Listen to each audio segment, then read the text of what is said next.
ئەو زانا ئاینیە هەولێرێکیە بوو لە هەولێرەوە بۆ پشتیوانیکردن لە شۆڕشی شێخ سەعیدی پیران ڕووی لە باکووری کوردستان کرد. شێخ سەعیدی پیران شۆڕشگەڕ و پێشەوای ئاینی لە باکووری کوردستان سەرکرداتی یەکێک لە شۆڕشە گەورەکانی باکووری کوردستانی کرد دوای ڕووخانی دەوڵەتی عوسمانی. ناوبراو لەگەڵ سەرکردەکانی عەشیرەت و زانا ئاینیەکان لە ساڵی 1923ەوە دەست بە ئامادەکاری دەکات بۆ یەخستنی ریزەکانی کورد، ئەویش لە پێناو هەڵگرساندنی شۆڕشێکی گەورە. یەکێک لەو شێخە دیار و ناسراوانەی کە شێخ سەعیدی پیران بۆ شۆڕشەکەی بانگێشتی دەکات شێخ ئەسعەد ئەفەندی ئەربیلیە. ئەو شێخە لە ساڵی 1848 لە شاری هەولێر لەدایک بووە. ئەویش وەک شێخ سەعیدی پیران لە سەرسەری قەدی نەقشبەندی بووە و چەندان کتێبی لەبارەی شەریعەت و تەسەووف بە زمانەکانی کوردی و عەرەبی و فارسی و تورکی نووسیوە. زانایەکی ناسرا و کاریگەری هەولێر بووە، کەسێکی نیشتیمان پەروەر بووە و باوەڕی با دۆزی ڕەوای هەبووە.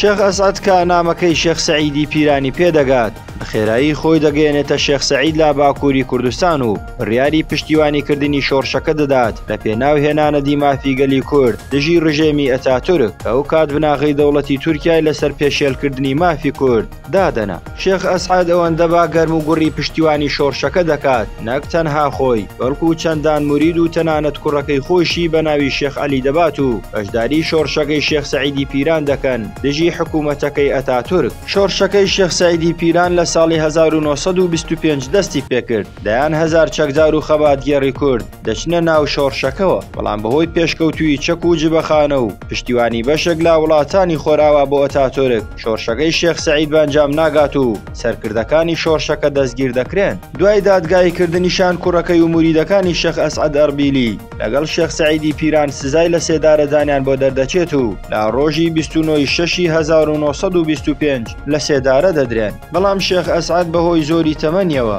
حکمی سزای لە سێدارەدانی بۆ حکمی هەتاهەتایی دادەبەزێت. ناوبراو لە زیندان لە تورکیا دەمێنێتەوە تا ساڵی 1930 لە زیندان بۆچی دوایی دەکات و هەر لە باکووری کوردستان دەنێژرێت. شێخ ئەسعەد هاوشێوەی زۆرێک لە سەرکردە ئاینیەکانی گەلی کورد یانی خۆی دەگاتە قوربانی دۆزی ڕەوای گەلەکەی و ئەوەی مایەی ڕەخنەیە ئەوەیە زۆر بە کەمی ناوی ئەو کەڵە پیاوە لە باسی شۆڕشەکانی کورد دەهێنرێت کە بۆ ئەو کوردایەتی باوەڕی پێی بووە ئامادە بووە پارچەیەکی کوردستان بۆ پارچەیەکی دیکە جێبهێڵێت و لەوێ گیان فیدایی بکات. با بڕوای شارەزایان پێویستە زیاتر لە مێژووی ئەو کەڵە پیاوە هەولێریە بکۆڵرێتەوە بە جۆرێک وەڵامی ئەوانەی پێ بدرێتەوە کە دەڵێن سەرکردە ئاینیەکان وەک پێویست ڕۆڵیان لا بەرگریکردن لە دۆزی ڕەوای گەلی کورد نەبووە، یان ئەو مەدرسە نوێ دینیانەی دەیانەوێ ئاین لا بەرگریکردن لە میلەت و دژایەتی زوڵم جیا بکەنە.